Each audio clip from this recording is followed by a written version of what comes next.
What's up, guys? It's Rick Ginn, and you are on Flip with Rick. And today we're talking all about wholesale schedule. Now, some of you go, man, that's kind of boring.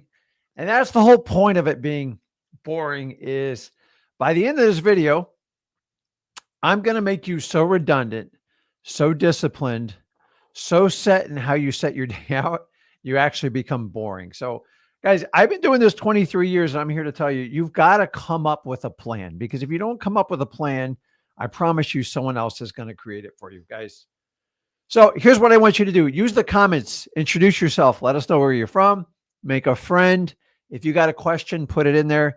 That is the best way to reach out and connect with me or Zach. So I am on here today, and I'm going to go over the daily routine schedule. Now, I've done this before. I'm going to get a little more granular in this one and show you what you need to be doing. And especially if your day goes around and you don't know what to do, or you're like, Rick, can you help me with my schedule? It just means someone's introduce you to a schedule to make you feel like you actually get stuff done. So if you want to do it, this is going to be the video for you to do. So leave a comment, let us know where you're from. And guys, if you're brand new to this, I need you to do me a favor. Just stop by. And if you want to get started in wholesaling and you're like, man, I've never done this before, what is he talking about? I put it right there on the bottom, freewholesaling.com. To date, me and Zach are the only ones that provide 100% free wholesaling information. Why? Because we know a thing or two about wholesaling, 30 years experience. Number two, you guys deserve it. It is so confusing out there. It's so misleading. Everybody wants to tell you they have free stuff. Actually, you can go there. We're going on the 5th year of it. And don't believe me, look at the testimonials and check it out. Go over to Free Wholesaling. We'll show you how to get started wholesaling. I don't care if you have money or you don't have money. If you have the will, if you have the stamina and you got excited and I got attracted to it, this is what you want to do. So let's go ahead and jump into it. And as I said, if you got a questions, put it in the comments and let's talk all about scheduling. And I'm going to mix this one up and we're going to have some fun with this and let you explore it. Now, you've got to understand, if you're doing nothing, be a brave soul and raise your hand in the comments or say, crap, Rick, I just let my day run. Because this is how a lot of us really run things. And you want to know why you don't get stuff done. So we all agree with this. We all have 24 hours in a day. I'm not here to get into what if this time is a made up concept. That's a whole nother linear space type of thing. But the reality is we all agree, if we agree there's 24 hours in a day, we all have the same opportunity. Here's the only difference, guys. The only difference is who prioritizes their 24 hours a day. The people that make no schedule, they don't prioritize anything. And then there's people who do the complete opposite. They prioritize every minute of their life. Now, I'm going to show you how it applies to wholesaling today. Every course I've ever taken, seen, or looked at, or heard about on the internet, nobody ever talks about a schedule with you. In fact, you walk away like, how do I do this? How do I set my time up so I can get all the stuff done we talked about? And that's what we're going to talk about today. So if you're new to wholesaling, freewholesaling.com, that's how you get started. So we're all starting out with the first statement. If you got a question with this statement, we can't go any further on this. 24 hours in a day. Now, here is going to be the blaring truth. This is not my quote. It's a general quote. If you don't plan your day, somebody else will. Guys, either you set the tone for your day or everybody else around you or something or some person will do it for you. I promise you, go ahead and try it. Go ahead and try it. Because I look at people who schedule their time and like they make plans and they schedule things and they block time is, you know what? They really want to go somewhere in life. And then if I take another person and they just randomly call people, they don't have any type of schedule, they don't run a calendar, they don't do anything, I'm not sure I want to hang out with that person for long. Because if you're going to let 3 or 4 hours just slide through your day unaccounted for, I'm not talking about vacation or hanging out with your family, but during your workday, take the hint, guys. Like number one, I don't mind anybody getting out, start wholesaling and figuring this. But if you're an established wholesaler and you're a year into it and you don't have a set routine, I probably don't want to hang out with you. It's just the truth. Because if you haven't figured out that You have to prioritize your day and what's most important.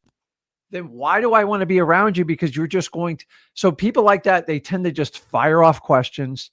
They they ask questions before they even got the answer to the first one. And honestly, they do it based on their convenience.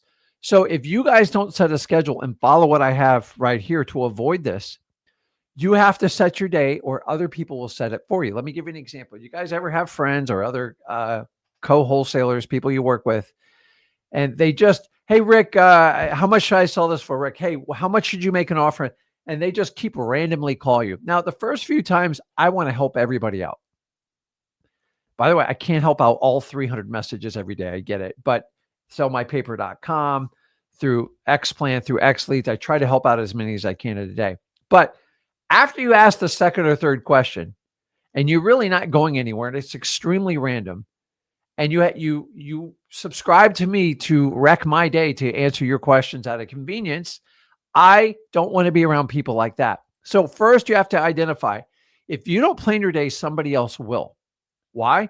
Because if you have your entire calendar open for today, and say your high school buddy calls you and wants to talk to you 2 hours, you're probably going to talk to him 2 hours because you don't have a commitment.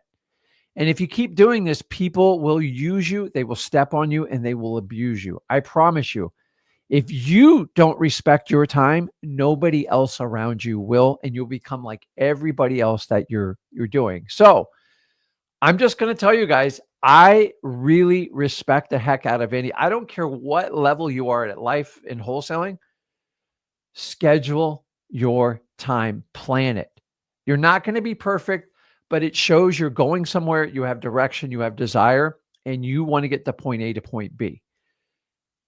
Think about this. If you're ever going to drive somewhere, how are you going to get there without an address? How are you going to get there without a map? How are you going to get there without a GPS? How are you going to get there without your chat GPT, your AIs or stuff like that? You can't. And that's like right off the bat, if you know that. So who purposely wants somebody else to plan their day? Maybe a birthday party or something like that, but that's it. So if we know that statement true, now we have to go to the third one. And this one, honestly, I struggled with this one. Most of you struggle. Most of you deny this statement, and I'm going to throw it out there, and you have to understand this. Your brain is temporary storage. It is not a hard file. Nobody else can read your brain, and most of the time, you can't even understand your own damn brain. Now, you guys know I have ADHD. Now, I'm not a victim with ADHD. I actually think it's my superpower, but I have tendencies, and sometimes my brain can get scattered if I get hit with too much.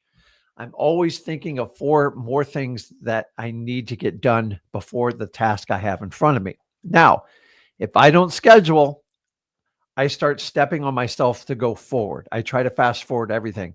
And you have to slow down, and you have to get details. You have to spend time with sellers, and you have to have a marketing plan. So if I do not agree with the statement, and if you have ADHD, you fight this like till you turn blue.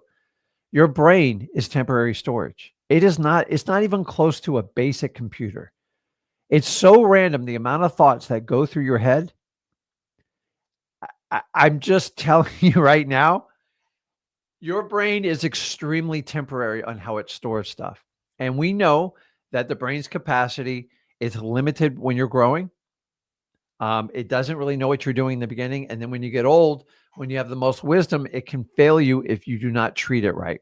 And so if you do not agree with this statement right here, you're going to struggle with scheduling, because let's be honest with you, especially wholesalers, you guys think you know it all right here. So I lived 2 years in this brain. It was not pretty. And the problem is nobody else knows what I'm doing. If you do not accept this, you are going to struggle terribly. Your brain can only remember like the last thing it did. And you ever like think of something and like you go to bed and then like you think of it right before you fall asleep and you go, and like it taxes you. So if you know it's temporary, you have to take that information in here and you have to either put it in a computer, put it in a calendar, put it in your phone. We're going to use these interchangeable today, but it is an actual relief for someone like me with ADHD to take it out of my brain and put it on paper. My anxiety is from here to the paper. Once it's there, I am happy as a lark. But sometimes I struggle with this. And let me know in the comments if you do. And we're going to work on that today, because you have to understand, if we try to keep everything up here, we can't do it. Now, we can't write everything down either. We're going to have to store the information. I'm a big writer. That's how I learned when I was younger, because I'm older, and we have to do that. So everybody understands this. We have 24 hours in a day. If you don't plan to fail, someone else is going to plan it for you. And that is the worst recipe for disaster. And then your brain is a temporary storage. If you understand these three concepts, we can move forward and we can actually have fun with this and learn with it. Because the crazy part is, you're never really going to learn this in school. A lot of entrepreneurs are very bad at giving you this communication to show you how to do it. And you have to understand to do it. Now we're going to graduate into this. I'm going to work you into it, because you have to understand the basic concepts. Honestly, those first, other than the 24 hours in a day, I would probably disagree when I first started out wholesaling.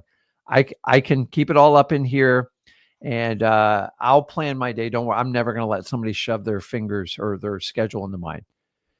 If you don't plan it, I promise you, they will find an opening in your time slot and you're done. Think about a doctor. Here's how you got to think about your day. Doctors schedule everything like a month in advance. Why? Because they're organized. It's about business. I'm not getting into the whole medical thing, but I recently had to see a specialist for a problem I was having, and it took me 6 weeks to get it. I had to commit. I had to schedule it. I had to respect it. I had to acknowledge when I was going. I had to be ready for full payment. I'd have all my paperwork done in advance. When I got there, it was actually a pleasant experience. Now, think about the doctor that just randomly took in people. They would never get anything done. So why are you going to act any differently? You're not a doctor. You're going to make a hell of a lot more than a doctor. So we have to understand this. So the new rule now is we have to start the night before. Now, this is a basic step, because honestly, you should probably start the week before, but let's be realistic. I'm just trying to get you guys some basic knowledge and how to plan your routine for wholesaling. The night before, let me just start the basics. You should look at your calendar and see what's scheduled for the next day before you go to bed. I mean, I'm only giving you like 8 to 10 hours notice. We have to start somewhere. We will expand on this and push it out to a week. But right now, you will get rid of your anxiety if you know what is on your schedule and you know what to do. Period. End of story. So everybody has to start that. No matter what I tell you right now, we are going to have to start with the night before. Period. So what I'd like you guys to do now is go into your calendars and take a look and see what your schedule says. Now, if it's blank, be brutally honest. Go, Rick, it's blank. Look at it two ways. Go, okay, I can either fill it myself or someone's going to fill it. Who's going to fill it? The TV is going to fill it. Your friends are going to fill it. Your social media is going to fill it. And this is the problem with people who don't have a schedule. I've never met anybody in a business that doesn't have some sort of routine or a schedule. We have to start with the night before. Now, once we start with the night before, we can look at it and we can go, okay, I got this, I have this. I'm going to have to work around this doctor's appointment. I got to take Johnny to school at 8 a.m. And you know exactly what you can do and get done. Because, guys, listen to me. Most of you just kind of randomly start your days. If you are going to let the day's events predict your, how do I put this? Your productivity for the day and your happiness for the day, you're already screwed. So we're going to start with the night before. You're going to look at it and you're going to adapt and you're going to prepare for it. And you know exactly what you need to do. Eventually the night before has to turn into the week before, but hey, let's start with the basics, guys. So, I'm reading your guys' comments. It's funny as hell. So we're going to start the night before. What do we do when we get up in the morning? Now, this people go, well, Rick, this is the advanced part of scheduling. I'm here to tell you. The word routine means you do something, the same thing over and over. So it's predictable. you can rely on it, and you can expect an outcome. That's why people do routines. They don't do it because they want to be told what to do every minute of the day. It's a complete opposite. You see, the more disciplined you become, the more you can accomplish in life. The less disciplined you are, the more random everything happens, and the more unpredictable your life is. Income, family, quality time, everything. You do that. So, what do we have to do? We have to start with a morning routine. And guys, this is where I need you to be brutally honest with me. And I'm not going to give you some pie in the sky. I'm going to tell you exactly what I do. And you can take out of it like what works for you. This is very personalized, but you have to understand the point of a morning routine. If your morning routine, and let me know in the comments because this used to be mine, is you drag yourself out of bed after hitting snooze 2 or 3 times, and then you instantly go for a cup of coffee, and then you doom scroll through your phone or you turn on the TV, you're kind of screwed already. I'm just like, you've let somebody else dictate the entire outcome of your life. Your energy is dependent on caffeine. And don't get me wrong, I do like coffee, but I'm going to give you a little tricks to it. And number 2, you're going to let people tell you what's important in your day based on an algorithm, based on all your personal biases that advertisers are swarming to do every day, either on TV or on your phone. And then you're going to settle in and get stuff done and probably get started around 9:15. Let's just say it. And by the way, I'm not a type of guy who's going to tell you to get up at 4 a.m. But if that is what your morning routine is, you're already letting other people plan every aspect of your life. So if you can take control of the morning, you can do anything you want. Now, you have a lot of variability in this. Some of us are morning people. Some of us are not morning people. Let me know which you are. And then you'll find out in the long term of life why you're a morning person and why you're not. Some of you guys just don't get enough sleep. I'm not here to talk to you about sleep. Get your 7, 8 hours of sleep, whatever you need. It's all a little bit different. To me, as long as I get 7, I'm good to go. 6 minimum. 5, I'm a pain in the butt. Yeah, Zach's not a morning person, but Dad is. I think as you get older, you just wake up earlier. It's just part of it. It's the luxury of life, and I'm okay with it. So what happens is, okay, I'm marking comments here. I got a lot to answer. You're going to get into a morning routine. So some of you guys just set your morning routine by default, and that's you're missing the entire point of the exercise. A morning routine, as you understand, I don't care what time you wake up, and honestly, I don't give a crap. You don't get credit for waking up at 4 a.m. There are extreme exceptions for highly productive people, but they all started somewhere.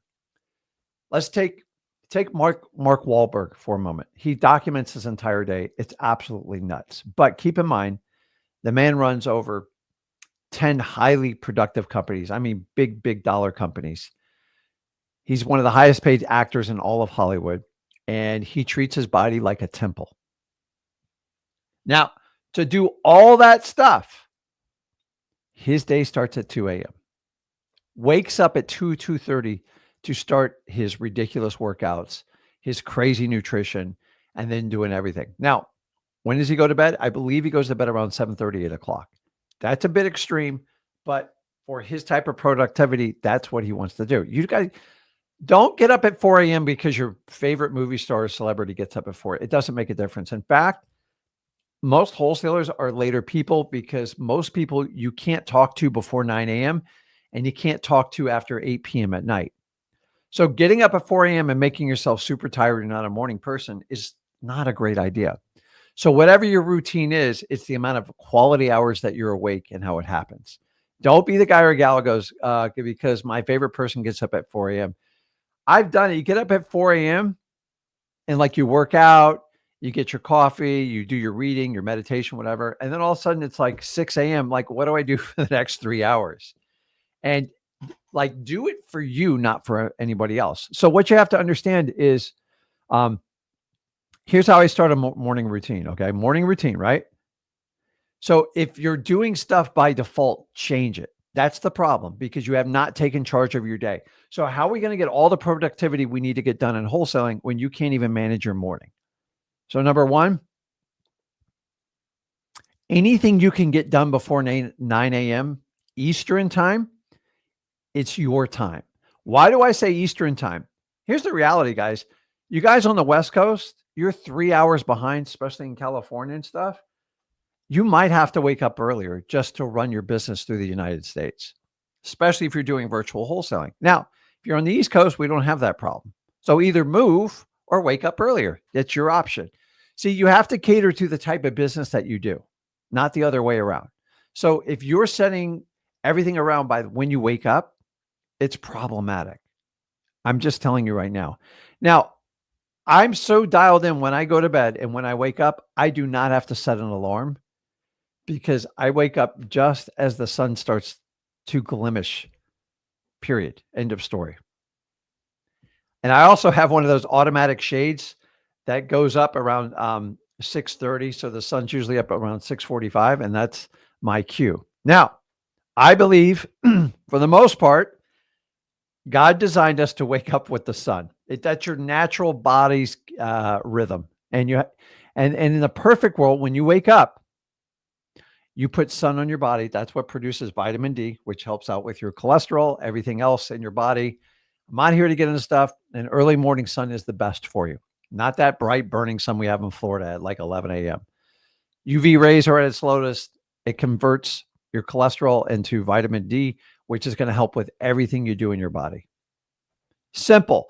I love to use the stuff that God already gave us. I don't have to have all these like expensive stuff to do it. Most of the stuff you need is what? Oxygen, water, and sunlight. All three of those things are free to a point. And so if we understand that, anything you can get done before 9 a.m., it is your time. So you know, people go, I don't have a minute to breathe. I don't have a minute to do anything. Decide what you want to do. Now, if you have young children, you probably don't have any free time before 9 a.m. And listen, I raised 2 kids. I understand it, but you can dictate. I like to control the first 2 hours of my day. It is Rick time. You need to go find your Rick time because if you don't, other people are going to run you over. Let me give you an idea. So I told you I wake up just as the sun comes up. I do supplements. Hey, I'm old, guys. It is what it is. I like to have my certain powders and my certain things. I'm a little obsessive about it. So, but I'm trying to do everything to be advantageous. And I'm at a point in my life where I look at what I eat as fuel to my body. Now, don't get me wrong. I'm a foodie and I love food and I have to balance it out, but I'm strictly disciplined till 4 o'clock every day, sometimes 5. And I have a set routine of what goes in my body, when it goes, and what I consume. End of story. Why? It takes a lot of energy for what I do. Now, guys, I'm not telling you, but like, here's the supplement you start out with. A tall glass of water when you wake up in the morning. It sets you for the rest of the day. It'll help you from falling asleep later in the day. It keeps you hydrated. It keeps you at your best and keeps your brain functioning correctly. And we're going to roll in this. Trust me. I'm just telling you how to get things started. If you don't understand this, you're going to have problems with it. So when I go through it, I wake up, I either hydrate. So everybody should have at least 16 ounces of clean water.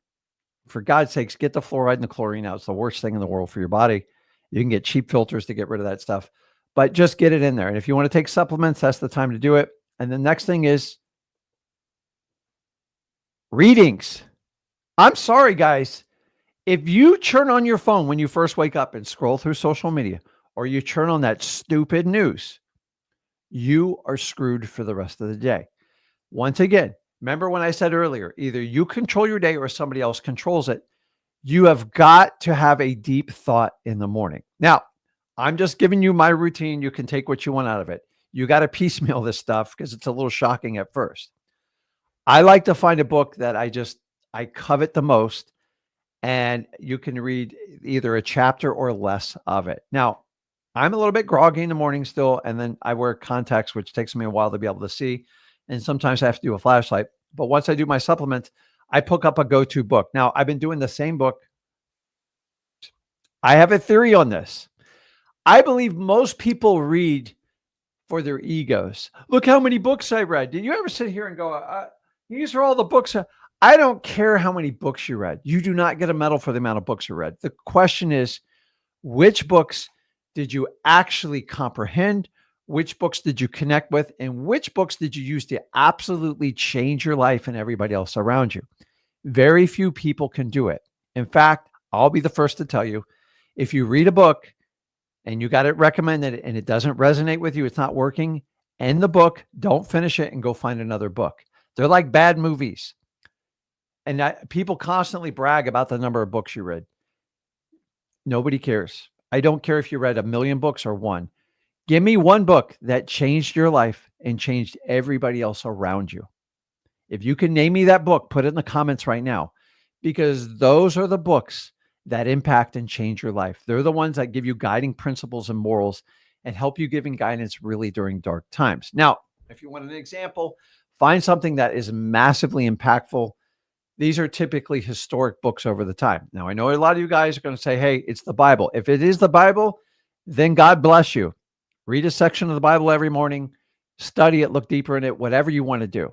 The Bible is the number one book in the entire world. There's a reason for it, but it doesn't have to be that. It just maybe someone you want to emulate that has gone through absolutely tough times and came out better on the other side. That's who you should do. Now, this thing where you got to read a chapter a day, 8 to 10 pages a day, you're just feeding your ego. Like, it's a checkbox. I love books that have massive impact. So I have a problem with ADHD. I ferociously consume a book and then I read it 3 times over. So I learned a skill set from other people is you find your favorite book. One of my favorite books is Ryan Holiday's The Daily Stoic. Kind of like a Bible, it's thick. It's got a little divider in it. And you open it up and it will give you a lesson for the day. And there's 366 lessons. You read one a day. You don't get behind. This is non-negotiable. I don't care how sick you are. So the one, which was the one today? I did Wealth and Freedom Are Free. Now, they're very short. If you look at this, extremely short. But what I found is the people that wrote this back in the day, Marcus Aurelius, this was his, what was it? His diary. It was never meant to ever been read. This is a gift from, it's amazing. And the man could have anything he wanted in life. He could do anything. And he struggled with basic things like getting out of bed. And he talks about the human condition and why we suffer, why we don't suffer. And it will give you a life event. And it just teaches you like what's really important in your life. Now, if I start the day with that message, it clears my mind. And all the little crap I dealt with the day before, it gets washed away. Do you know you have over 90,000, I think it's 90 to 100,000 thoughts a day, and 90% of them are just recurring. So find something that inspires you, read it, grasp it, consume it, and let it guide your day, your week, your month. And if you look at stuff like that and the quality of your reading, instead of trying to keep a scorecard on how many books you've read, do you really think I've memorized every books I've read? Honestly, most of them I don't. This one, since I've been doing 3 years and every day I read one page, the quality is unbelievable. And I'm telling you, if you'll do, I don't care if it's the Bible. I don't care if it's your favorite author.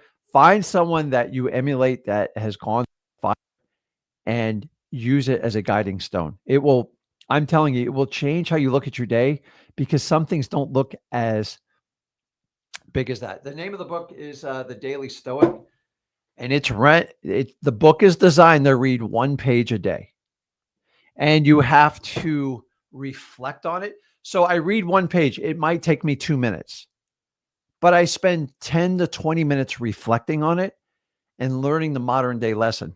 This stuff was written over 2,000 years ago. People had problems then. We have problems now. If you have problems, it means you're alive, and it's really good. So if I start out with day, I start a deeper thought pattern. I set my brain up. My brain has rested. I've hydrated. I take whatever supplements. I got sun on me.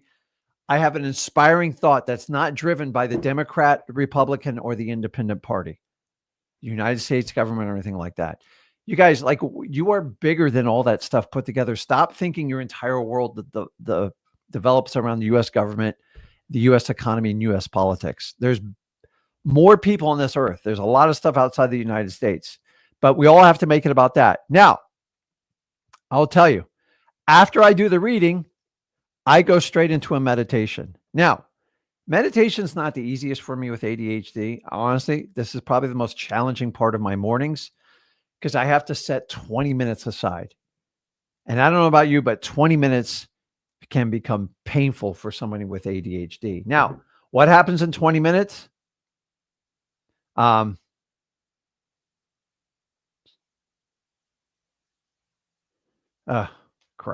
I got to fix that.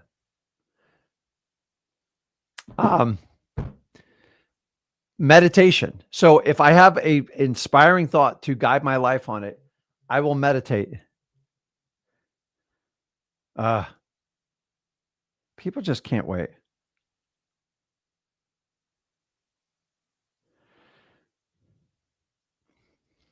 I will call it back. People just can't wait. Back to meditation. I'm getting distracted. 20 minutes seems like an eternity. If you've never meditated before, let me just give you a simple way to do it. Just go on YouTube and type in guided meditation. My recommendation, start with 10 minutes. And then try to put on some earphones, your earpods, and just let somebody, they'll do relaxation. They'll do positive morning, positive day. There's no bad way to do it. You have to close your eyes. And if you do it right, it seems like a minute or two. And then work yourself up to 20 or 30 minutes. But here's the key is you got to do it every day, even on Saturday and Sunday. If you guys will start doing that, it's unbelievable how the rest of the day you're going to go. But I could have easily just jumped in the schedule, go, hey, you do it this way, you do it that way. You've got to understand that. So I've already talked about putting the sun on you. And I will tell you, this is the one rule that you have to do. Phone fasting. Let me get this thing off of this thing. This right here, guys, I'm telling you, this phone will take you out in wholesaling. Why? Because you guys doom scroll till you churn blue. And if you wake up to a phone screen and you're feeding through social media to get your feed, you're being manipulated. You guys are smarter in this. Please stop letting other people dictate how your day is going to go. You have to phone fast. I do not look at my phone before 9 a.m., period, other than my schedule. You have to do that. Like, honestly, guys, in the comments, tell me who looks at their phone first thing in the morning. I know all your kids, all the kids do. It is problematic. I'm telling you, the phone is to me, I know you guys think it's one of the greatest tools ever invented, but I'm here to tell you, in my opinion, it is one of the most controlling, manipulating devices you will ever find. You can't verify if anything's true. Everybody reacts to it. You know how we react. And I don't believe most anything I see on the internet anymore. It's so bad. I can even go on YouTube videos about this type of stuff, but I'm telling you guys, and keep this in mind, the most productive people in the entire world don't have a cell phone. What does that tell you? So if you have a cell phone constantly, and I get it, you have to talk to sellers, buyers, and run your business. And if you have employees, but if you are constantly like, oh, I got another phone call. Oh, I got a phone call. You don't have any organization in your day. And that's your big, big problem. So do a phone fast. I know that's scaring the hell out of a lot of you, but if your phone is controlling and wrecking your day, take control of it and set your phone aside. I promise you, you will not get hurt. Find out how much you actually get done. Now, I'm not telling you to miss incoming wholesale calls. That's the last thing I want you to do, but stop talking to your friends. Stop talking to your wife. Stop talking to your kids every 3 minutes. They will figure it out. I remember, guys, this is how old I am. I remember a time when we didn't have cell phones and you actually had to figure stuff out on your own. Now, I wholesaled with a cell phone, so I wasn't completely in the dark ages, but I'm just telling you, people's ability to call someone when they don't understand something instead of using their reckoning and their learning skills is become problematic in society. So if you have this, just recognize it and understand that. Now that everything I've given you this point is the setup and the framing of how you do your day. And honestly, if you don't look at the night before, if you don't acknowledge that either you plan your day or somebody else plans it, You look at your schedule the night before, and then you get up and do some sort of morning routine. Here's the key is if your morning routine is just what you do comfortably, you're doing it wrong. You're going to have to make sacrifices to get ahead. I love all my time before 8:30 in the morning. So I get up about 2 hours before I get everything going. Yes, sometimes I do get up earlier, but I just love it. I watch the sunrise. I can look at everything. I don't get excited with emails. I get most of my emails. I go through them by 8 o'clock and my day's set. And then I go into all my staff meetings. We go over all the deals. We go everything on sellmypaper.com. Me and Zach go over content and my day is set. And I feel like it's highly productive. Was it always like that? Absolutely not. And you have to understand that. So here's the next, once we have the framework there and it's set, and guys, just do the basics of this. And you got to get into a routine for at least 21 days, really 30 days to get anything done. The next part is when we go into the scheduling is you have to prioritize. What you get done in a day is based on your priority. Does everybody understand that? If you do not prioritize stuff, you're going to be in trouble. Now, here's what I want you to take. Everyone's heard this saying before. You talk about swallowing the frog first, and there's a real methodology behind it. If you have to swallow a frog, don't stare at it too long. Just suck it down. It ain't going to taste good. It's not going to be easy, but at least you can get it over with on with your day. Your entire day should be based on swallowing the frog first. Why? Because if you are dreading cold calling all day, or you're dreading dealing with a seller that wants to get out of a contract, it is going to wreck your entire day. You're going to get so much anxiety about it. And here's the cure to all anxiety. Just deal with it. Just go into it. What is the worst outcome? You lose the deal. Okay. Expect you're going to lose the deal and your job is to try to save it. And that's how I do it. Get your tough stuff done first. Stop trying to push it off. Period. Just swallow that frog. And if you see that frog, don't sit there and stare at it and like, okay, what am I going to do the leg first? Am I going to do the head first? Just get it over with. If you do not swallow that frog, it's going to suck. And the only way you fuel your anxiety is by procrastinating. Procrastinating lets you think. And a guy like me with ADHD, if I think too long, it's problematic. And a lot like you all have the same issues to a point, probably not to my degree. But the biggest cure you can have with anything that's freaking you out is just deal with it. Why? Because it's over. But the longer you give light to something, guys, this is why I do not do videos on other people. Why? Why reward people for their bad behaviors? Why talk about somebody else if I don't believe in what they do? And so I believe that only positivity moves forward. And this is why I like, we are the only channel that talks about wholesaling 100% of the time, period. Now I'm talking about scheduling today, but there's a reason for it because you guys know exactly what you tune in here for. So we have to prioritize our schedule. If you prioritize it, you can get anything you want to get done. Now we're going to get into the nitty gritty of this, and I'm going to give you 2 hacks to schedule anything you want to get done in your life. The problem is it's going to be new to you. It's going to be uncomfortable. And you're going to question if you should follow through on it. You're going to have to decide that part on your own. But I promise you, so I've given you the framework. I've told you must prioritize. Now we're going to fill in your schedule. And there's basically 2 simple hacks for this. It is not complicated. Anybody can do it, and it will not cost you a dime. But you're going to have to commit to it. Who is going to commit to the schedule? Actually, we should just take somebody live and just write out their schedule for them. That would be a lot of fun. You guys probably don't want me to. I don't have a picture of the frog swallow. I wish you guys could share that. So we're going to prioritize. So 2 scheduling hacks. Very, very, very, very simple to do. And I've made this so simple, anybody can start out, the most advanced wholesaler to somebody who's just starting out today. So I'm going to give you 2 hacks and show you how to do both of them. Very simple. I'm going to start out with this statement. It's either it's in your calendar or it doesn't exist. So think about a doctor's appointment. If I want to go to the doctor in the next hour and it's not my calendar schedule, do you think I'm going to get a doctor's appointment? Absolutely not.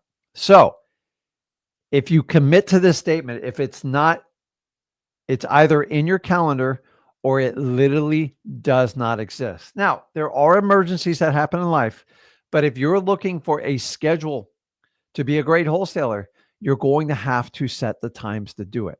So we have to understand, what are the two hacks? Number one, calendar scheduling. Now, my calendar is like, it freaks me out. I'm not gonna lie. Like some of it, like it annoys me. Now, I have 3 people that have input in my calendar, but I had to start with me first. So you have to start with the simple skills of wholesaling and what's most important to you. So guys, let me know in the comments, what is the one thing you should spend a majority of your time when you start out wholesaling? And honestly, anytime you're wholesaling, which task should consume the most amount of time of your energy as a wholesaler? You can put it in the comments and we'll show you how to do it. So we're going to do calendar scheduling. Simply, guys, honestly, Google Gmail makes a great calendar. I like it because like I get a text for an appointment with a seller with an apartment. It automatically links into my calendar and I can just click a button to accept, to ask for more information or deny. And that's my favorite part about it. And the way my calendar's set, if I have a 12 o'clock meeting and somebody sends me an invite for a 12 o'clock meeting, my calendar already tells me, hey, you either need to push it back to 2 o'clock or reschedule it another day. You can set all your filters and do it. But you guys got to start with the basics.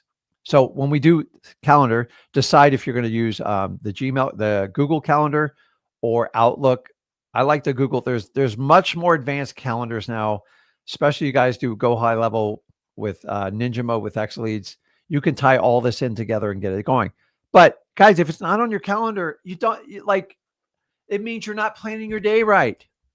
So we have to find out the core activities of wholesaling and which one are we going to spend the most time with it. And Jonathan nails it right here. It's got to be about your marketing. So I always taught you the 3-1-1 rule. It's simple. If I had 5 hours in a day, which is a typical beginner wholesaler's day, the first 3 hours would be dedicated towards marketing. What is my definition of marketing? I'm pulling lists. I'm being a list ninja. I'm going into X Leads, getting the most motivated list. And I'm just picking away and I'm building up the best list humanly possible. I don't let anybody distract me. So how do I do this? If I'm going to block 3 hours or maybe 2 hours, I like 2-hour time blocks because they work for me because I start to lose my stuff after 2 hours. I do time blocking. And here's the best part of it is you can set this every day accordingly. So if you set it Monday through Friday, Monday through Saturday, it's 3 hours and you just do marketing. It means during that time, that's all you do. You don't do your phone, you don't doodle, you don't call people, and you become as productive as you humanly possibly can. End of story. And what's the other one? The other one is going to be about acquisitions and following up. And then the other one is for dispositions. So if you want to work a 10-hour day, it would be 6, 2, and 2. It's just a math equation. Don't blow it out of proportion. So if it's not in your calendar, and here's the key with the calendar is I like to color code them. So 3 or 4 colors at the most. If you know red is for marketing, you color code it red. So visually, when I look at my calendar in the beginning, I have to read it because it's new to me. But after 3 or 4 weeks, I see red. Okay, I know it's marketing day. And I go, if I see green, I know I'm going on appointments. If I see yellow, it means I got to work with cash buyers or do follow-ups. And color coding to me is actually, I look at the color now more than I actually look at what the actual text is because I know I have to have a different mind. So when I do content creation, I do it in purple. Don't know why, because it just stands out. And when I do content creation, I have to set 2 to 3 hours aside. And that's all I do is I go over topics. I go over my previous notes. I sit down and I talk to Zach. I look at deals I've worked on and I look at your guys' feedback in school and everything else we do. So calendar schedule, time blocking is everything. So that's the first hack that we do. And we have to understand this. If we understand this, okay, Rick, what's the second one? Because I can't imagine another one where you do it. It's actually really simple. and you have to understand it. The next one is simply, I already talked about the 3-1-1 rule with it. So you're going to use that with the time blocking. And remember, marketing, guys, I'm just going to tell you the truth. You can have wholesalers tell you whatever they want. I don't care. I've been in this business 23 years. There's a reason I've been in it 23 years. I never depend on one source of marketing to hang my hat on. And whatever sources I depend on for my marketing, I control, I derive, I fund, and I fully understand them. I have tried the heck out of Facebook. It's so random. It's not reliable enough to me. That doesn't mean people can get deals from it. PPC, SEO, the same type of thing. I do not have a degree. You have to have 1,000 hours to even understand the basics of it. And then it comes to PPL, which everybody tries to tell you it's the second coming to wholesale. It's not. It's you are literally paying market price. What I deem people just want to sell their property, don't want a relationship with you. You'll make some money do it, but eventually they're going to squeeze you out because market price, they're going to keep going up to a number where you're not going to get a return. So I see it all the time. And so you got to understand, you have to understand where your time goes. And for those of you who decided you can skip marketing for wholesaling, you might get by a few months. You might even sneak by a year, but I promise you, you will pay the piper eventually. Why? Because if the marketing is, in my opinion, the single highest skill set you can learn in wholesaling. One of the reasons I'm doing it for you. Okay, so we talked the two ways. So we already talked about one, which is going to be calendar scheduling. The next one, it's reoccurring alarms. And honestly, I found this out the hard way. Actually, my wife taught me this, for full disclosure, and my daughter taught me this years ago, is there's things that you have to have done and you got to move on. And sometimes a guy like me, the HE, like we like to just try to finish everything. And sometimes you just can't.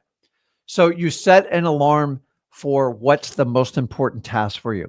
My recommendation is no more than 4 when you start out. Now, obviously, other than alarm waking up, which doesn't count, is at noontime. If your job is to get out in the street and do driving for dollars for 2 hours, set an alarm for noon and make that your daily task to do that. Why?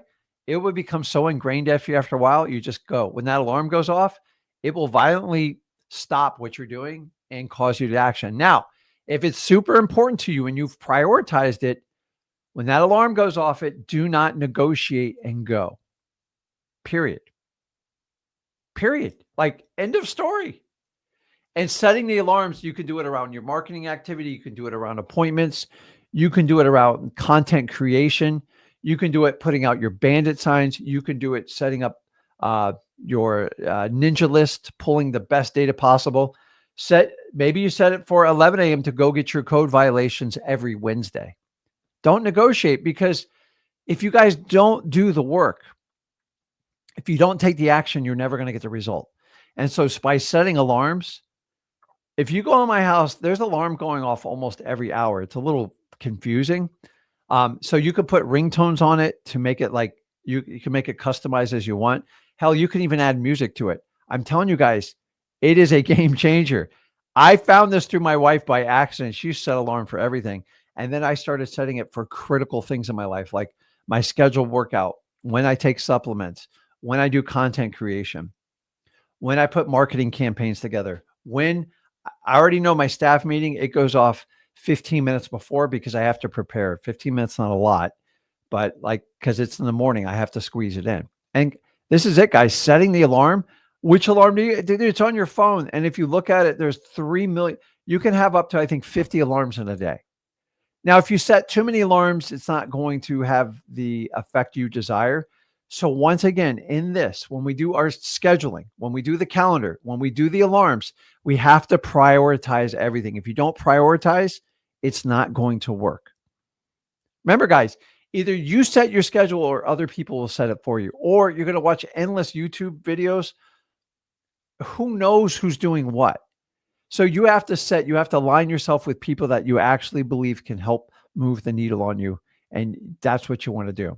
Now, I'm going to tie this up with some statements here that have never been more prominent than ever. So when you do your scheduling and everything, there's some things that are going to come up if you have a tendency. And if you don't kill these at the root of their source, this is going to be a painful process. Now, I tell you the truth here. Remember, we have two techniques. We're setting a calendar and we're setting recurring alarms. These alarms should be redundant. They are things that you should be doing on a regular basis to try to implore you to be disciplined for it. You're going to have to learn discipline in the beginning. It's called willpower. Willpower only gets you so far. If you truly want to be a successful wholesaler, you ready? You're going to have to become boring. Guys, honestly, do you really think you go on YouTube and you watch these people flip it? Like, I just flipped a house from the beach with my, I don't know, skinny margarita. It's a joke, guys. My day is so boring. That's how I want it. If I have to try to pack an excitement to suck you in, that means I'm about to sell you a course, because that's how they all come about. Nobody ever tells you the truth on it, period. They'll never tell you how many students they take. They won't tell you what the failure rate is. Nothing, nada. It's all a big sales thing. So I find the people that make the most money in wholesaling it's not that they're boring personalities. I don't think I have a boring personality by any stretch of the imagination, but my routine is boring. People go, hey, I want to spend the day with you. I go, okay. You want to watch 4 hours of boredom? Go ahead and do it. It's so boring, I can't even tell you. And by the way, most successful people, they have very boring routines. Now, the boring gets them to point A to point B to where they want to go. And that's all that matters. If you want to have fun and entertain yourself, do the complete opposite what I'm teaching. Because I watch these people's like YouTube videos of like, here's the routine of a typical wholesaler day. Guys, it's so far from the truth. Like, I'm in shock. Like, if I filmed the video of 4 hours, you would fall asleep. Do you think every minute's packed with excitement? Some of them are brutal calls. Some of them is like me falling asleep on the desk. Some of me is having stupid conversations. It's ridiculous to think everybody wants to pretend like we have this an amazing lifestyle. The reality is you want to be boring to make a crap load of money, because boring's predictable and it has an outcome and it has an ROI. Unpredictable people are people that don't schedule and do whatever they want, whenever they want. And they try to entertain themselves along the line. They try to tell jokes. They try to make light of a situation. Guys, it doesn't work that. Become boring. It's like, I know that's terrible. It's me taking the ego out of the equation. The only reason people look exciting on camera, it's because their ego's put in there. And typically you're going to find a course with it. And they got to get you excited so you can fork over the money. But that's just the truth of it. So knowing that, here's the next thing is, once you get a schedule and you prioritize it and you use the calendar and you use the recurring alarm, is you are going to be at a point in your life when you have to make a decision based on the calendar, and you're going to have to move forward. You cannot hover. You cannot avoid scheduling it. You have to make a decision. So I'm going to put it on the screen right now so you can understand what I'm saying. Stop making emotional decisions in wholesaling. They will steer you wrong. So when you do a calendar, it is going to force you to make decisions. You're going to have to decide who you spend your time with, who you're going to take guidance from, and what's most important to you. Honestly, you're going to get so much clarity out of this. And one of the reasons some of you people don't want to schedule is because you don't have clarity in where you're going. If you don't know where you're going, it's easy just to wonder. If you truly want to commit to wholesaling and knock out of the park, you're going to have to make a commitment. So number one, when the time comes to make a decision about your schedule, remove the emotional turmoil that you're about to go through. You know exactly what I'm talking about. Make the decision that moves the needle forward in wholesaling, that does the right thing. Sometimes you got to go backwards to go forward. Sometimes deals fall apart because they were never meant to be there in the first place. And someone's trying to help you out. Don't ever try to force a deal in wholesaling. You're going to wind up in court. You're going to wind up being accused of doing bad things. It's not worth it. We can't make people sell us their house. We solve problems. And if we can solve problems all the way to the closing table, we make a crap load of money. But solving problems never meant tricking anybody. You have to be fair and honest. So if you're making extreme Emotional decisions. How do I know I'm making an emotional decisions? You start yelling, you start raising your hands, maybe a tear or two comes out, screaming happens. Nothing good ever happens. Think about the relationship either with your parents, with your girlfriend, your boyfriend, your spouse. Does anything good come when you start screaming and get like emotionally wrapped up? If anything, it just makes the words more amplified and it's terrible. No, business decisions have to be made no matter what happens. No matter how you feel, if you're sick, you have to make them. So remove the emotional decision in wholesaling and it will save you so much energy. Why do I say this? Because you need to understand this when you go to make a schedule. Because if you go, well, I'm going to do that because I owe it to her. Is it what's best for the business? Is this going to move the needle forward? And make a business decision. Remember, I talked about readings that fundamentally help you guide your principles and your character. Guys, I'm here to tell you, I watch a lot of people online. There's very few people I look up to. And I don't mean that like I'm just not being mean about it. Is until you spend time with a person and understand what they're made of, it's hard to understand. One of my easiest cheat sheets, if I ever want to figure out the quality of a person, if they have kids, and by the way, kids are not a precursor if you're a good person or bad. That's ridiculous. Um, I can find more about a man or a woman by spending time with their kid. Why? Because the kid knows everything about them. Honestly, I've seeked out some of my business partners just spending time with their kids. And the ones that don't want me to spend time with their kids, I take note of it. I watch the ones that spend the most time with their kids. I watch the ones that go into business with their kids. I watch the ones that actually teach what they preach. And that's amazing. We are in a world where too many people tell you to do this, but they do the complete opposite behind the screen. And I don't understand. This is why I will never use a teleprompter, because they're fake. They're all about coming off your best light. And I'm sure there's a place for a teleprompter for like a president, but there's no place in it for, like, to me, I'm going to say what's at my heart. I'm going to give you my business aspect of things, and I'm going to tell you how I operate. If I register with you, great. That's what people like most about me and Zach. So stop making the emotional decisions, because you're going to have to make decisions when you make a schedule, and you cannot delay it. If you delay it, you're going to fall out of schedule and you will not have a routine that's going to make you successful in wholesaling.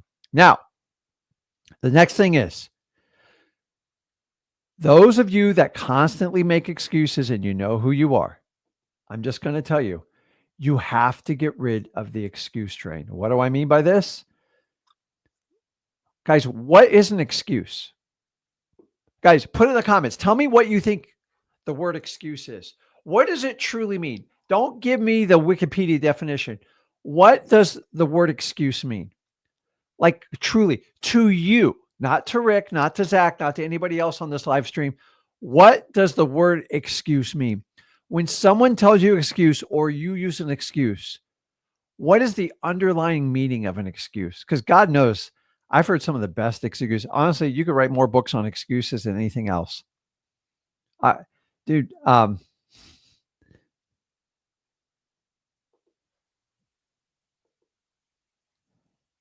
justifiable reason for not doing some, excellent. Dange put fear. Ooh, that's an honest one, man.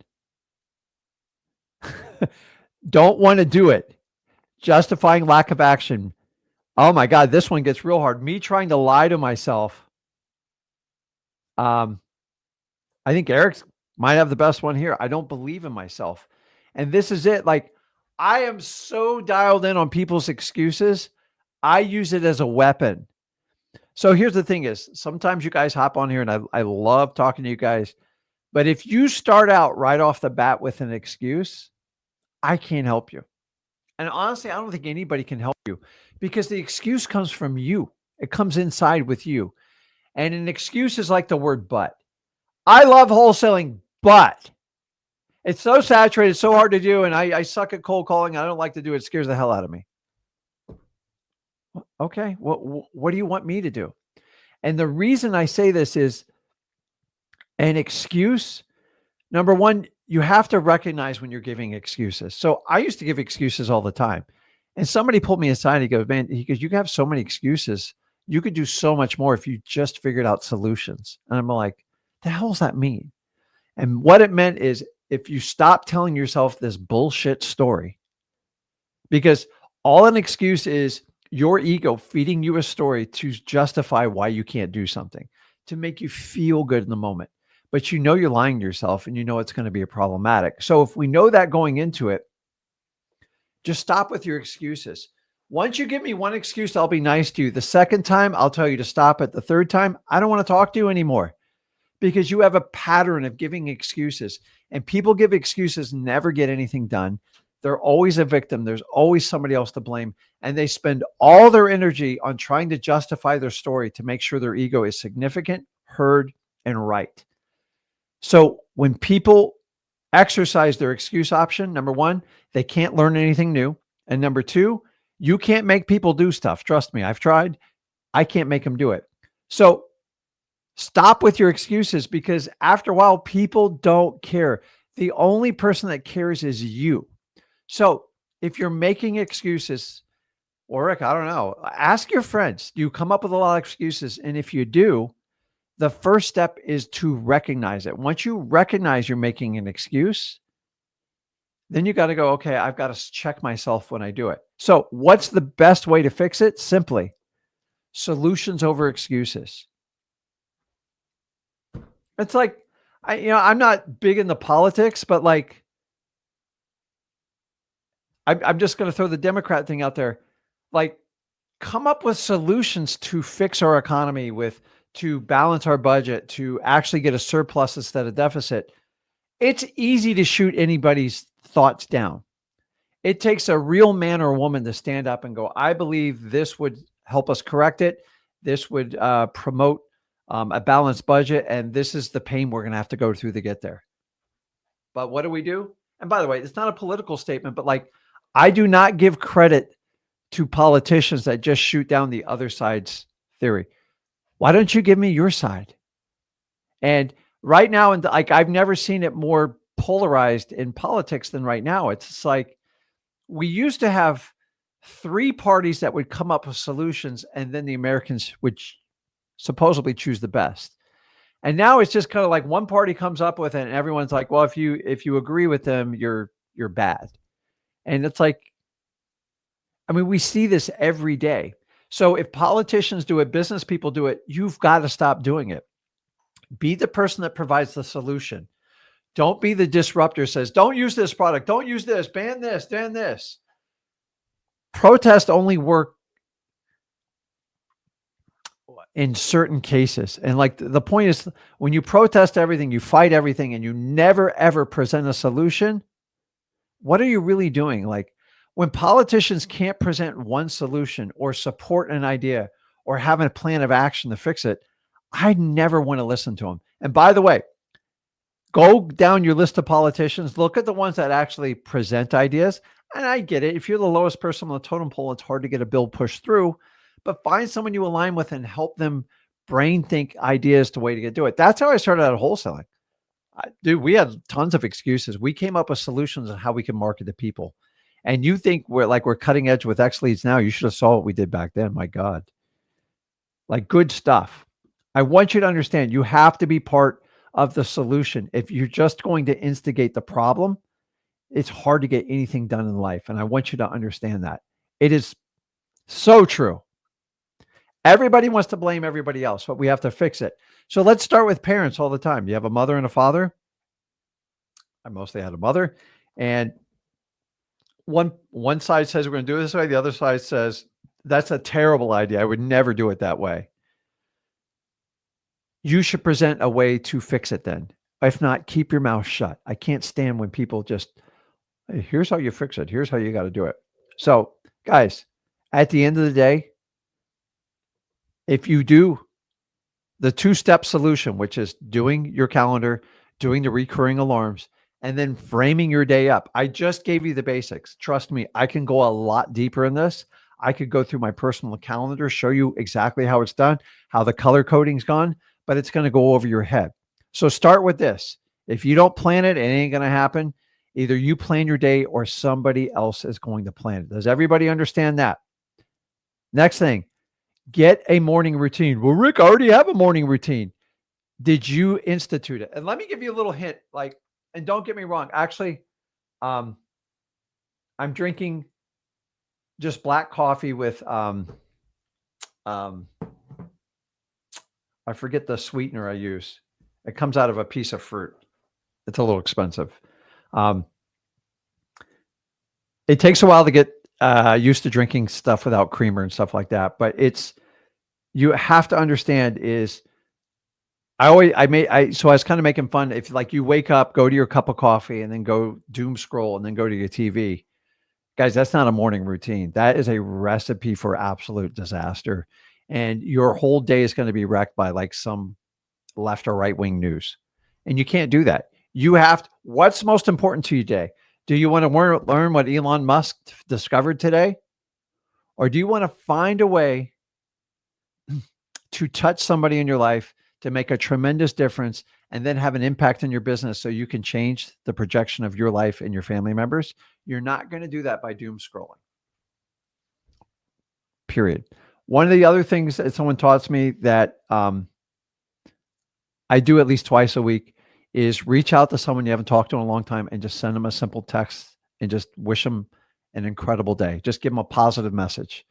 If we could just pass around positive messages to everybody, we could change the trajectory. Think about when someone picked you up when you were at your lowest moment. They had no idea it was just intuition. So find that person, just send them a simple text. Like, I hope you have an amazing day. I was thinking of you. Something about that, just like if somebody in my family or a business associate sends me something like that, they stick in my thoughts for the entire day. It has this weird effect on you. And it's a good thing because it's a thing of gratitude. And that's what we have to understand. But so when I get up and I take in my water, I take in my supplements, I do drink caffeinated coffee because I do like it, but I wait 1 hour after I wake up. Why? Studies have shown if you delay the caffeine, you get more of a natural boost.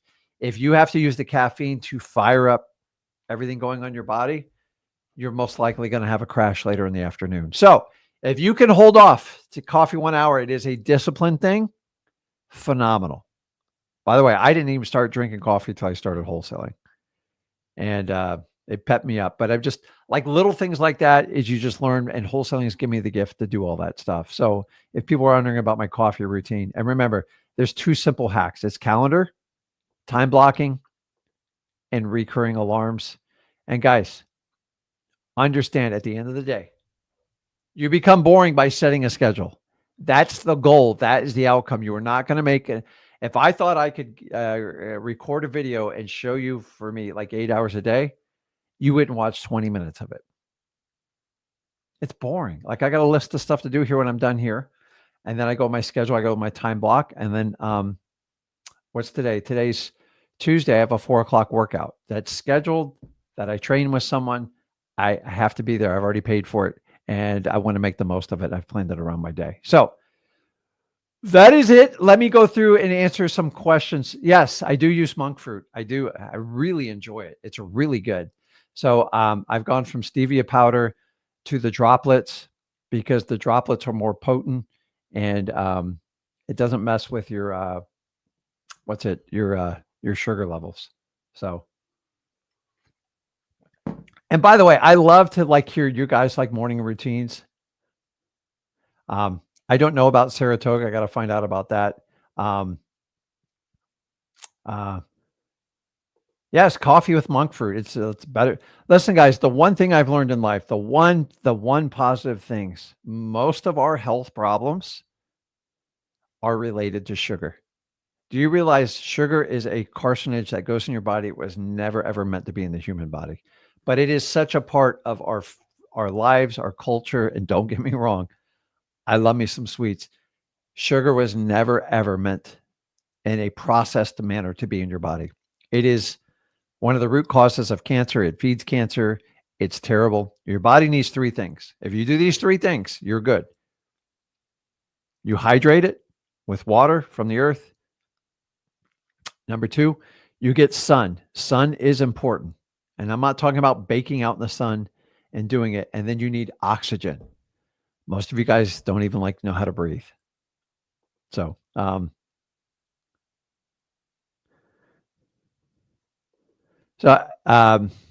Azus, someone with a full schedule, how do you schedule your day 9 to 5? Honestly, it just comes down to your priorities. Like what's important to you? Honestly, I look at a lot of people's schedule. I could actually, if somebody wants to hop on here, I'll go through your schedule if you're willing to go through it. I I know what's important to you and what's not important to you based on how you do your schedule. We all only get 24 hours a day. So we have to understand. So Eric says on here, a mouth breather. So I learned a long time ago. So guys, I want you to understand all my discoveries has come from master wholesaling. When you do wholesaling, you fix a lot of other things in your life. I used to snore. I was always overweight.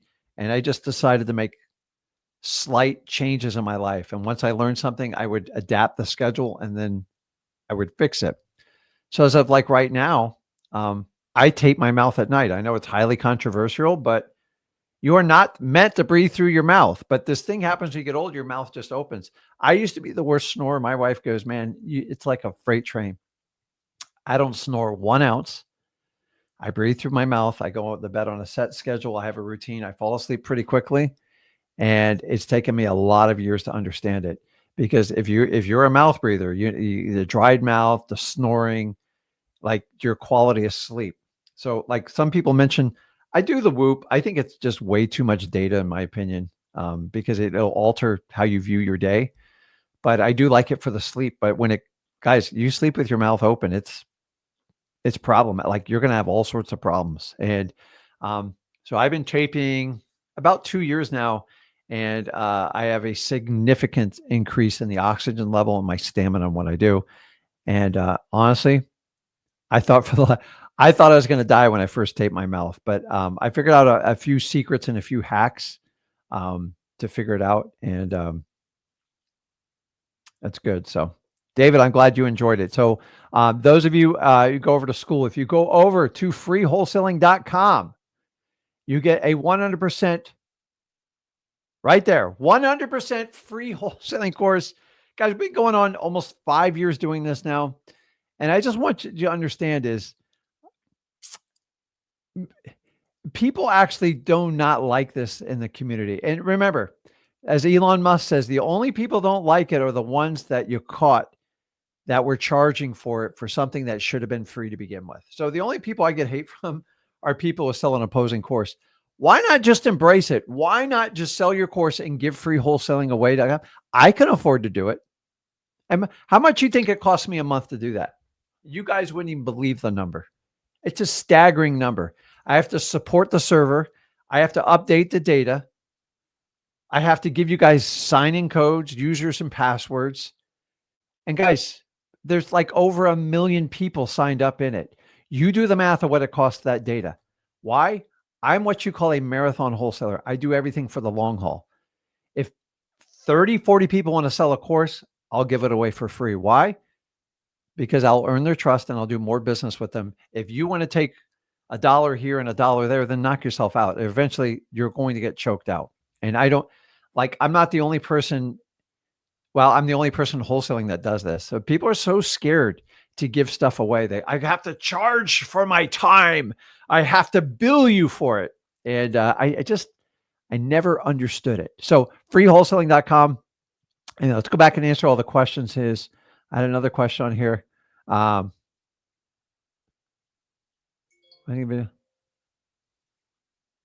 So Gracie, I appreciate the honesty. She's talking about the ADHD and stuff.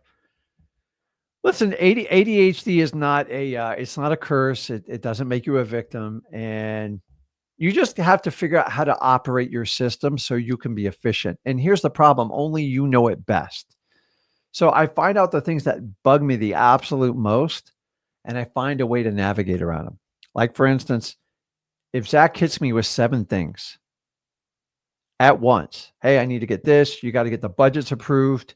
We got to get funded for our deals in these states, and this lawyer wants to talk to you. I don't even know what he's talking about. He just wants another $10,000 for that probate. And he keeps hitting me and he goes, oh, by the way, we've got to do a video together. And remember, we're heading to LA next week. I'm just like, I'm toast on that conversation. So I sit down with Zach. I go, listen, can we just prioritize the list? What can I get done in the first 15 minutes? That's it. Zach goes, call that lawyer, get him off my back. Okay, here, give me the phone. Boom. I do it and I come back. Zach, what's the next thing?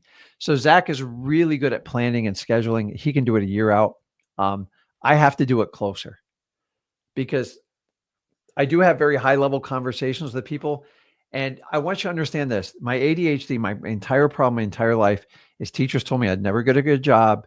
You're all over the place and you're a real social kid, but like it's hard to progress with you. And I really struggled with this for a majority of my life. And once I found wholesaling, I found I had the same struggles everybody else did. But once I did it, I found out when I connected with somebody, with a motivated seller, I went very, very deep with them. Probably deeper than any other wholesaler ever wants to do. I learned how to be authentic and I learned how to connect with them through trust. And this is the skill set I've taught my son and tens of thousands of people to do. And it works. It's not for everyone. If you just want to make cash offers on like paid per leads, don't do what I do. It's not going to work. Those people are not super motivated. They're only motivated by price. And so that's why I'm so good with probates, with pre-foreclosures. And because I can go deeper than anyone else, most people they'll blanket curse it. And meaning they just do the basic mechanics to survive in wholesaling. I actually want to help people out, and that's why I do so well. So my ADHD has created two incredible strengths. So instead of finding out all the weaknesses, write down what you just can't do with ADHD and be brutally honest with yourself.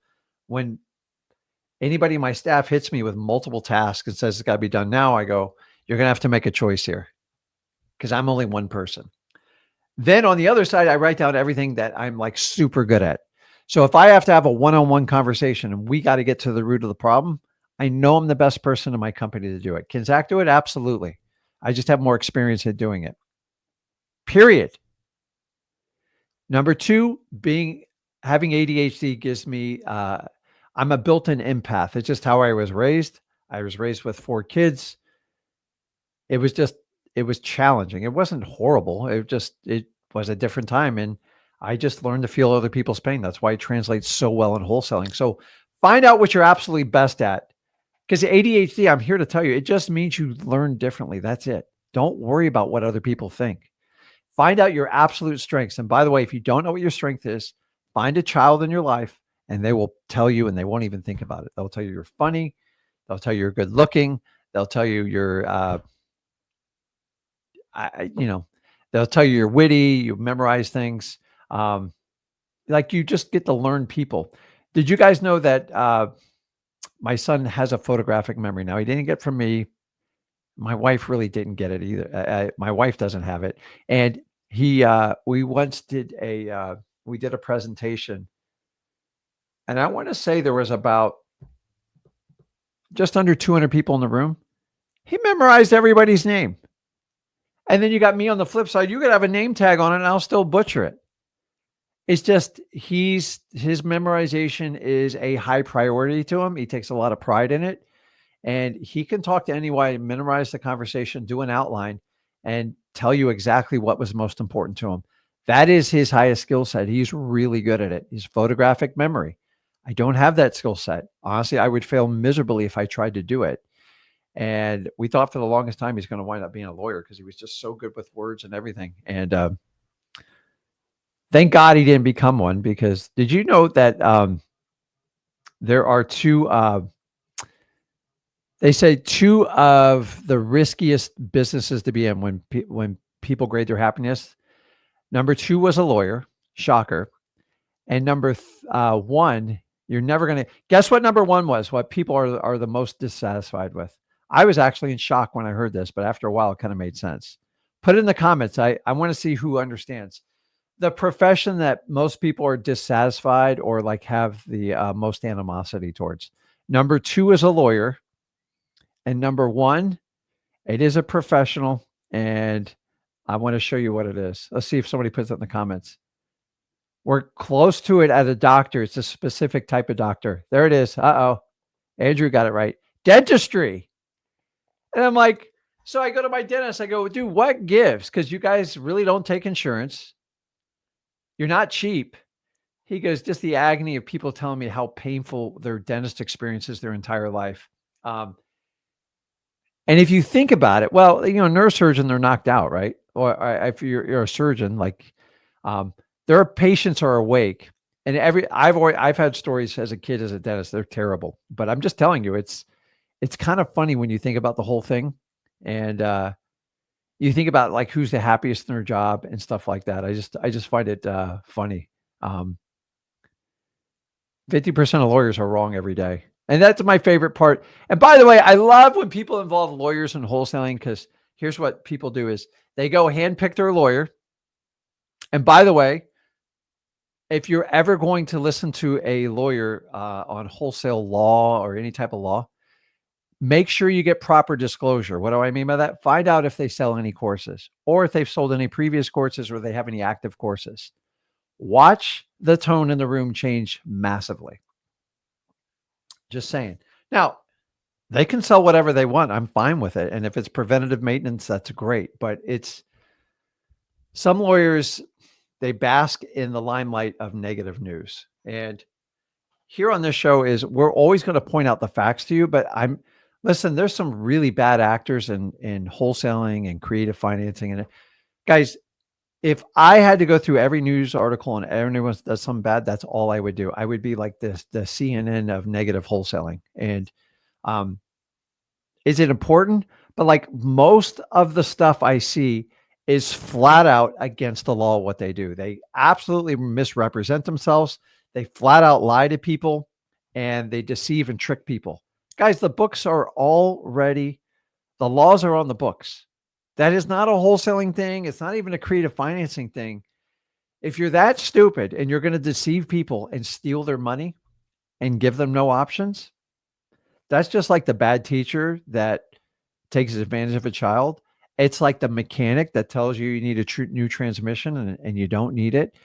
We can go on and on. We heard about doctors prescribing things that don't need to be done. If we're going to sit here and highlight every piece of negative news, like, you guys are never going to do this business. Most people that are being taken down in any type of real estate investing, they're flat out either they're fraudulently signing illegal contracts, or they're absolutely misrepresenting and lying to people. Oh, you told me you were a cash buyer. I'm not talking about that. It just, when people do it and they get away with it, they have these egos, and these egos flare up, and they just think they're invincible, and they usually wind up getting caught. So if you feel like you're doing something wrong, correct it. Stop doing it. You are going to get caught. I'm sorry. Either you help people out or get out of this business. But like some people frame it, oh, it was a creative financing person. It was a wholesale person. It was a fix and flipper. Who cares? You break the law, you break the law. You're not a reflection of us. By the way, give me one industry where someone does not break the law. And people like, well, there's people telling you to do it this way and that way. Guys, if I talk to 10 different lawyers, I'm getting 10 different answers. Period. Can I do it in this state? No. I asked the next one, can I do it in this state? Yeah, you can do it. And I'll even help you do it. I'll show you how to do it. I don't even understand. I'm not a lawyer. I honestly, every lawsuit I've ever been involved, the only person ever wins are the lawyers. And I fully recognize that. And it's the same thing over and over. Do you know what the going rate for a lawyer is in the United States right now? It's around $600. A cheap lawyer is $400. And if you get one below $400, they're probably not a very good lawyer. So I'm just saying is, if we're going to interview lawyers, we have to understand they're not always right. There is an interpretation of the law. We see this argued every day. And the only thing I ever ask is, please disclose any type of coursework you have, so we kind of know, because once I know you have a course, I know which side of the fence you are on it. Now, they have a code of ethics and they have to work on it. It just, I don't understand. It's so easy to scare the hell out of people. And Most of the stuff I've seen, especially over the last 5 years being on the air, is so flat out outrageously illegal what they do. There is no special wholesaling, creative financing law, or fix and flip law that would stop this person from doing it. If you're willing to forge something or to cook the books or Photoshop a earnest money deposit, you probably have no limits. You're probably not good to your own family. And I just want everybody to understand that when they get on. We have to understand, man, there's so much good going on in our community. There's so many people who are helping. And I see you guys reaching out there every day. Don't let a couple bad apples freak you out. Don't let influencers tell you everything's illegal and you can't do this and you got to run everything by a lawyer. Yes, you should consult a lawyer. I'm all about that. But we got to get full disclosure on everybody that's doing everything. Tell us if you're selling a course. Tell us if this is a lawyer that you've actually practiced law with, and tell us if the lawyer is selling a course too. Why? Because I think it's fair information to have out there. By the way, I've bought courses from lawyers that are horrid. They're terrible. Just say they're just as bad as influencers. So I work with a lot of lawyers. I'm just telling you, depending on which side of the argument you want to be on, is typically how a lawyer is going to frame their entire conversations. This is why you have a plaintiff and a defendant in all lawsuits, and somebody has to win and somebody has to lose. Why do lawyers take cases they know they're going to lose? Why? Because they make money, period. As a wholesaler, you only make money if you solve someone's problem. I don't care what you say. So, okay, guys, I think you have everything you need from me. So if you guys have a deal to submit, you can go over to sellmypaper.com. I put it right there on the bottom, sellmypaper.com. I have 2 full-time employees, and that's all we do is go through your deals. Make sure you have a great deal. And as usual, guys, if you want to learn how to get started in wholesaling, go over to freewholesaling.com. The only 100% free course. Why? Because I can do it. And number 2, you guys deserve it. I'm tired of you guys jumping through hoops to try to learn this business. So why don't I show you how to do the business? I'll put the Billy Club away. And then if you connect with me and you like the message me and Zach does, if you want to do a deal with us, go over to sellmypaper.com. And as usual, guys, if you got value from this video, do me a favor, smash that like button. Make sure you're subscribed to this channel, the best compliment you can give to us. And guys, you have 2 ways you vote. You vote on things. Number 1, with your time, and I do appreciate everyone's time. And number 2, with your money. Put your money away in wholesaling.